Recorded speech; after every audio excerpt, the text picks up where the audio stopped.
planet's on fucking fire. Hi guys, it's Nikki and you're watching Backyard Politics. So my personal number one issue that scares the shit out of me is climate change. That is why you get that really cool intro coming into these videos. Scares the shit out of me. It should scare us all. Like we should have done something a hell of a lot longer ago than this. But there is a new article that came out that says ocean heat waves are directly linked to climate change. The blob of hotter ocean water that killed sea lions and other marine life in 2014 and 2015 may become permanent. 6 years ago, a huge part of the Pacific Ocean near North America quickly warmed, reaching temperatures more than 5 degrees Fahrenheit above normal.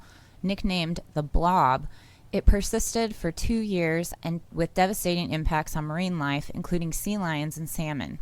The blob was a marine heat wave, the oceanic equivalent of a deadly summer atmospheric one. It was far from a solitary event. Tens of thousands have occurred in the past 4 decades, though most are far smaller and last for days rather than years. The largest and longest ones have occurred with increasing frequency over time. On Thursday, scientists revealed the culprit. Climate change, they said, is making severe marine heat waves much more likely. The study, published in the journal Science, looked at the blob and 6 other large events around the world, including one in the Northwest Atlantic in 2012. Human-caused global warming made these events at least 20 times more likely, the researchers found. Some of these couldn't even have occurred without climate change, said Charlotte Lofcotter, a marine scientist at the University of Bern in Switzerland and the lead author of the study. In a world with no human-causing warming, a large marine heat wave would have had about a 1/10 of a 1% chance of occurring in any given year.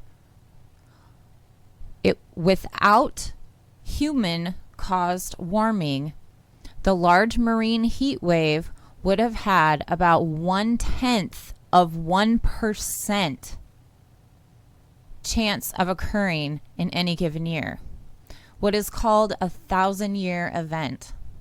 But with the current rate of global warming, an ocean heat wave like that could soon have as much as 10% chance of occurring, the study found.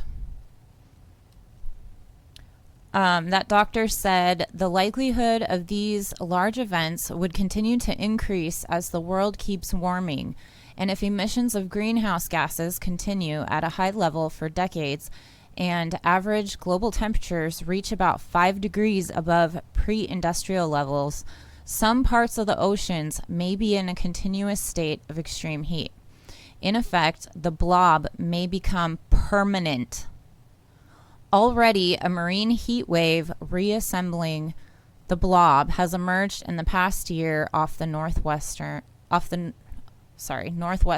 North America. This is terrifying. It's a good thing, right, that the supposed resistance, the left, which they're not the fucking left, the Democrats, they're not going to ban fracking. Doesn't matter. We will not ban fracking.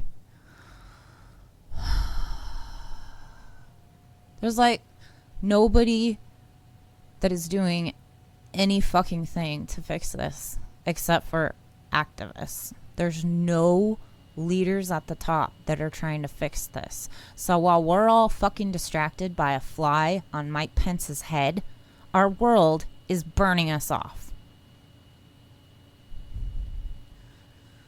This article talks about the same thing, but it says that it talks more about the salmon, which is what I'm trying to find here. Well, this part, it says ocean temperatures off California and other parts of the West Coast are at least 5 degrees Fahrenheit warmer now than normal in most places. which brings all that marine life in, which also makes more shark attacks. But on Wednesday, the waters off the Scripps Pier near San Diego were 77 degrees, the hottest temperature recorded since 1916, you guys. And considerably hotter than the historical average of 68 degrees for early September. San Francisco Bay also is balmy. The waters off Alameda were 70 degrees on Thursday, compared with a historical average of 66 degrees. Further north, waters off Anchorage, Alaska, hit 58 degrees Wednesday versus a historical 53 average. And the ocean near Hilo, Hawaii was 82 degrees compared to the historical average of 75 for this time of year. This is terrifying. Let's see. This says normally chilly waters were more comfortable for beachgoers, swimmers, and surfers. Humpback whales began feeding much closer to the coast, affording people amazing views of the animals, but also putting the whales in a greater danger of collisions with ships. They also get beached. Huge blooms of algae emerged, shutting down the crab and clam fishing for months. Salmon runs crashed. Fish normally seen in tropical waters began showing up, particularly in Southern California. We already know that the salmon's having a hard time anyway. It's dying off. So now we're helping it even more, right? Sea lions, without enough to eat, began washing up by the thousands, malnourished. Marine mammal rescue centers were overwhelmed. So, this is your latest news in climate change. We have a blob of warm water that might not go away, causing catastrophic issues. And nobody's doing anything about it. So, make sure you vote blue, though. Like, share, subscribe. Hit the bell notification so you know when a video drops. Thank you for your support. I really, really appreciate it. This channel wouldn't be here without you guys. I just can't thank you enough. So, on that note, I hope you all have a great day. Peace out. Medicare be with you.